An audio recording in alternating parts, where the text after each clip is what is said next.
Okay, spoilers for the latest chapter of One Piece. If you don't want to get spoiled, just like, favorite, and come back later. Oh my god. Every chapter gets better and better, bro. What? Beginning of this chapter, we leave off right where we were. Luffy's impaled by Imu's sword as Imu is still pressing forward towards this tree, pinning Luffy to this tree. I'm not gonna lie, I don't think I've ever seen Luffy done this dirty. Like, Imu's literally playing with Luffy's lifeless body right now. Immediately, Usopp notices, which is a great sign. Like, he's worried about Luffy. Really have high hopes for Usopp, man. He's probably gonna lock in after he sees Luffy like this. I'm thinking that Luffy's gonna be fine, but Jinbei reminds her that Imu just beat up Loki, this huge giant.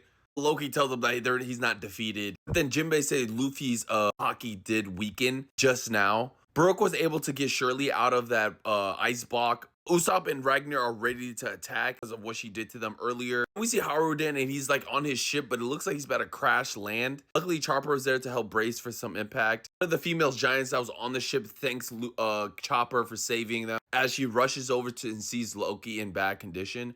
He's getting treated by that giant girl as Haruden. It's a flashback of what Ja Rule was telling him to go back up Loki. Even if they save the kids, that's going to be temporary because their goal is to subjugate all of Elbaf.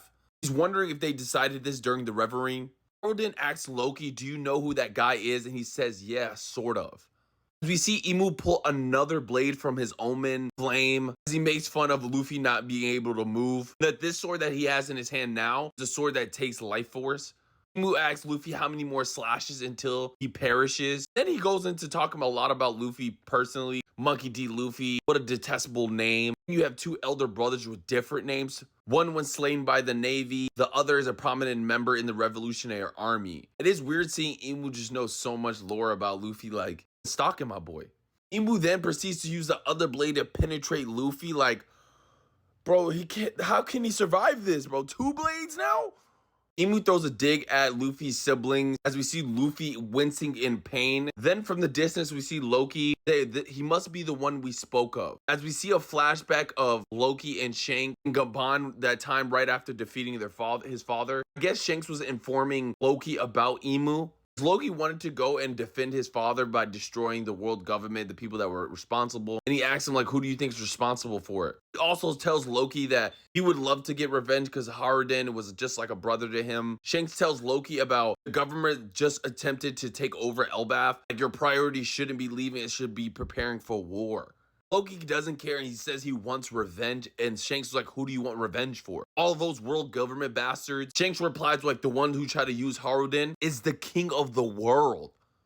As we see Ja Rule, Loki and Ja Rule laugh at that statement. They can't believe that there's a king of the world. Like, it would go against the government's teachings. Even Shanks was like, it's okay if you don't believe me. But then Loki interjects again. If there's a secret king, I could just take his head off and be done with it. But then Loki's like, this king has immeasurable powers. Then he tells him about there was one guy who was able to manage to get to the king. As Loki thinks about Rocks, his idol, Shanks is trying to help Loki by telling him not to rush into this fight because it won't be good for you. So you can tell these dudes definitely did fight. Errol tells Loki to not to be stupid as he tries to leave on his voyage to get revenge for his father. Now we're back in the present and Loki's talking about all those years that he was out of the country. He wasn't even able to make it to him. Since the king of the world is here on Elbaf, this is the perfect chance to basically end Imu and get revenge for the father. Haruden thinks that Loki is simple-minded, but also agrees that he wants to get revenge for his father's enemy. This is where Nami and them are discussing about a higher power over the five elders. You see Ragnar trying to apologize to Baroque. Ragnar trying to tell Baroque that she's the one that was the dangerous one. He says she was only dangerous because she was being controlled and she's like a daughter to him. You see Ragnar make this really cute face trying to apologize and try to see the resemblance from Gonko and Baroque. Really like when Oda puts funny moments like that, even though it was coming from a serious moment. Robin appears probably using her devil fruit to tell Chopper to come to the library. Most likely, I think she's going to want him to talk to the owl to see where the books are. Then we see Imu pull out another weapon. As he says, next is oh my, and he looks at the weapon in his hand. It looks like he's surprised though a little bit what weapon pulled out, so Imu's not in control of which weapon comes out. As he has the weapon in his sword, he tells Luffy, apologize, but this is the next blade you must suffer. Unfortunately, this one is up. Luffy is done. He's out. I don't know if he's still breathing right now. Then the scene cuts to Zoro and Summer. They're beginning their fight. Both clash with an attack. Zoro used a dragon damnation as Summer used this grand attack. It looks like it's evenly matched though a little bit. Then we get a little bit of lore. 800 years ago, there was 19 kings who forged our world and made a vow of equality. They placed their sword all around the empty throne to mark that oath. Then Summer starts to name off all the different 19 weapons. Some of them are the ones that Imu used, like Nemesis. Summer reveals when he got revived with Omen from Imu, he gave them access to these weapons. That their power are living legend that live through the great houses, telling Zoro, do you get it? This is the power that reigns over the world. As Summer's holding the weapon of the house shepherd, Graham, then we see a panel of Sanji versus Killingham. He's holding the weapon of his house, Sanjitus. Sanji is facing off. Emu pulls back for another attack on Luffy's lifeless body.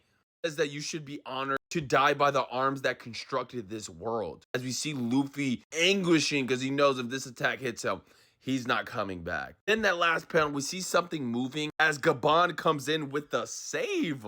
Luffy still doesn't know this is the left hand of the Pirate King. I don't know what's going to happen to Gabon because he might be a little bit slower than his heyday. And he's going against Emu. That Roger had to have help from Garp. I don't know if we're going to get a sacrifice. Like he's going to be a sacrificial lamb for Luffy to gain more powers.